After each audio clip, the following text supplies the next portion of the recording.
What's up guys, Rhino here and welcome to my latest FIFA 18 World Cup video.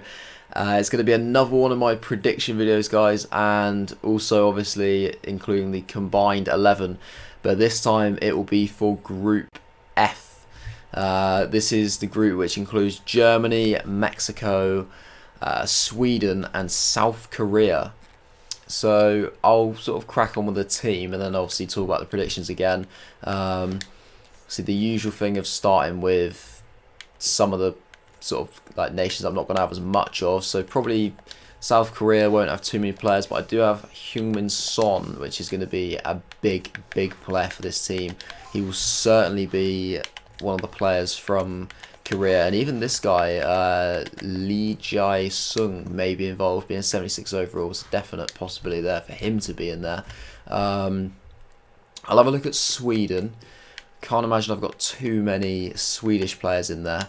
Obviously, you know, there's no Zlatan at this World Cup, so he isn't on this game mode, so there's not going to be too many like that special Swedish players in there. But I'll put Ekdal in midfield, Toivonen up front, Hult at left back, and Hiljemark into midfield for now.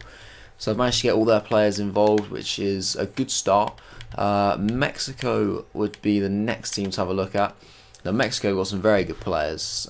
Certainly a lot of players here that I would like to try and get involved. You know, like Lozano, Dos Santos, Layun, some very talented players.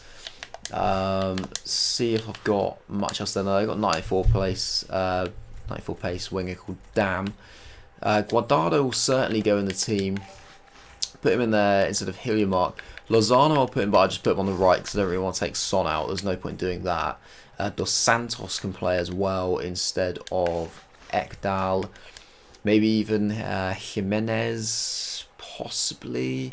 So I need to try and keep a Swedish player in there, so maybe it could even be the possibility that I might have to play that left back there. Although I've got Layun, haven't I? So I'm gonna have to play somebody. So probably Ekdal instead of Lee Jae-sung. Obviously I don't really need him because of Son, so I'll go down that route. We've got Pizarro and Fabian, but they won't get in because of the quality of Guardado and Dos Santos. Defenders, we got Reyes.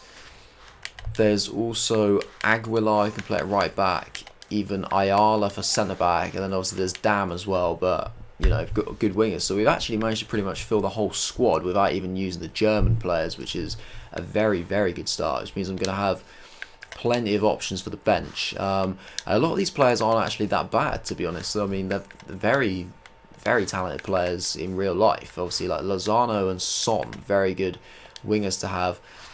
There's Jimenez as well, who he's just moved to Wolves. I'm pretty sure it was. He's definitely moved to the Premier League. I think it's a loan deal, but pretty sure he's gone to Wolves. Guardado, fantastic player. Dos Santos is, you know, fairly decent player as well. Not like a really special kind of player, but certainly not a bad player for Mexico. Ekdal's a bit average, but you know, we've got to get a Swedish player in there. Layun's a very versatile player. So yeah, decent options so far. I'll drop these guys into the reserves a second just to clear the space for the German players to get put in there. And then I can really sort of start to improve this team and work with it a little bit more. So see what we've got from Germany. So we've got Hummels as a very good start. We've got Boateng, we've got Khedira, Vernas, Leno, Sula, Stindl, Julian Brandt, Julian Weigl, Andre Schürrle, Kevin Volland and Plattenhardt. So to be honest, I'm just going to literally just have that. I mean, I don't think either of those two players would get involved. See what I can put in now. So we'll go for Hummels and Boateng at the back, of course. We'll go for Leno in goal. It's looking like a brilliant team. This could possibly be the best one I've actually had so far. I may go as far to say that. I mean, it's looking very solid in all areas. There's Khedira as well, who can put instead of Dos Santos. Sula's not going to get in. I mean, that just, you know, that says the quality of the defence there. Stindl won't get involved either. Brandt won't, unfortunately. Julian Weigl, no, I'm going to say no, because Guardado is probably better. Schürrle wouldn't get involved, unfortunately. Plattenhardt is an option. Now, Plattenhardt is certainly an option. I think I'm gonna, yeah, I'll probably say he's better than Layun. I'll play him. Which, I mean, I've still got a few Mexican players. I've still got like that whole Mexican right side, which is actually quite a solid area of the field for this team. It's probably going to be the starting lineup, to be honest. I can't make, you could argue a few different swaps. Obviously, maybe like Brandt going in there, or like Sula. Some people might prefer him in defence, or Julian Weigl instead of like Dos Santos. But obviously, I can't put him instead of Ekdal because he's a Swedish player. So there's a few possible switches in there that you could argue, but for me personally, I mean, I wouldn't have thought that's the worst team in the world, so I'll probably stick with that. In terms of the bench, now I'm going to have to try and find a goalkeeper from somewhere. I'm not sure if I had one that I didn't put in. There's nobody on the bench there. Stindl will certainly be a striker. We'll go for Sula in defence. Julian Brandt can get involved as well. So too can Weigl. Even Volland. Well, actually, no. We'll go Schürrle, because Schürrle could play up front. Now he's quite a versatile forward, so he could certainly be as a backup striker to Stindl. Brandt, Weigl, Dos Santos could play. So maybe Reyes can come out. Or do I really need Dos Santos though? Because Layun is a very good player. I may actually put Layun. I like the versatility of some of the players, so I'll stick with Layun. I'll take out Reyes. I'll just remove all these guys on the reserves as well, and I'll see if I can get a goalkeeper in there. I'm hoping I had somebody from one of the other teams. I can't remember who those two players were that I binned off at first. Possibly there may have been a goalkeeper in there, so I'll just check that. So what is it we've got here? Mexico. No, there's no goalkeeper from Mexico, unfortunately. There's Sweden and Korea, isn't it? So South Korea, there was only the midfielder, wasn't there? Yeah, and then Sweden. What have we got? What have we got from Sweden? We've not got one, so unfortunately we're not going to have a sub goalkeeper. So we're going to be playing a bit of a risky game. If we did actually use this team in real life, because we're, if Leno gets sent off or he gets forced off, we're through an injury, we're going to be sort of a little bit light, unfortunately. So that's just going to be the way that's going to go. I'll stick Volland in there. Why not? That'd be fine. We may as well take an extra attacker, just to have those options, different types of players up front. Obviously, Stindl's more of a, obviously he's a centre forward, so he's more of like a link-up striker. Volland's a kind of out-and-out striker. Schürrle, sort of like winger/striker. Brandt, obviously an out-and-out winger. Weigl, a holding midfielder. Layun can play, left back, right back, even centre mid. I'm pretty sure he can play. Sula's a solid defender, so not a bad team. Fairly well balanced as well. Very good attackers. Two great tricky wingers who, they know how to find the back of the net as well. Werner's obviously a superb forward. Midfield's fairly solid. It lacks a bit of creativity, but I think you kind of make up for that with the creativity in the wide areas of this team. Heart of the defence is just rock solid. I mean, you ain't going to get much better than that if you were to literally say pick any centre backs on the game, any centre backs out of the World Cup. You ain't going to get much better than that. Leno's obviously a brilliant goalkeeper. Plattenhardt and Aguilar fullbacks. Average, but probably do a job. Be solid enough. So yeah, that's obviously the starting lineup, and obviously, like I said, Sula, Layun, Weigl, Brandt, Schürrle, Stindl, and Volland for the bench. Certainly that would do okay. Manager-wise, I think there's only one manager that I can really justify to put in there, and that'll be the World Cup winning Jogi Löw. He would go straight in there. Serial winner. You get this team winning, especially with a lot of the German players that are in there. Obviously, that winning mentality is already in the spine of the team. Yeah, like in terms of how I think this group may go, obviously Germany going to be the main favourites. Obviously, the seeded team. A lot of people would expect them to sort of see off the group fairly comfortably. I've got a feeling Mexico may push them close. Now, it's Mexico are one of those teams. There's a few teams in this competition. Sort of first one that springs to mind is Croatia. I'm sure I probably mentioned this, is that like they have a very strong starting 11, but maybe not so much depth. Now, Mexico have got some very good attacking players. They're not necessarily the most consistent attacking players, but on their day, they can perform against any kind of opposition. So certainly, if certain players can step up in different games, maybe not all of them at the same time, but when you've got enough, if you've got like 4 or 5 players that have the potential to step up, if it only takes one in a game to come up with that spark, that moment of magic to get you a crucial goal to win the game. So even if they're not all going to do it at the same time, possibly, you know, one can do it in a separate match, and they could do quite well, and they could cause Germany some issues in their opening game. So I'm probably going to say, I think I'll stick with Germany to win the group. I feel like the Germans obviously have enough. They know what to do in the big matches. You know, they've been there and done it many a time before. Obviously being the holders as well, they'll be pretty confident, but they are obviously the team to beat. In terms of like the rest of the group, I think Korea. It's difficult to say with Korea. It is really difficult to say. I mean, Son, superb. They've got a major goal threat there. Somebody who's, you know, he seems to be improving year on year, and he's already done. He's performed for them in previous tournaments. Like, he did perform a little bit at the previous World Cup, but maybe not to the level that he would have expected of himself. But I think now, 4 years on, when he's added a lot more goals to his game, and he's improved and matured a lot, I feel like he'll be a massive, massive threat for them, and will certainly cause any team a problem if they can use him correctly.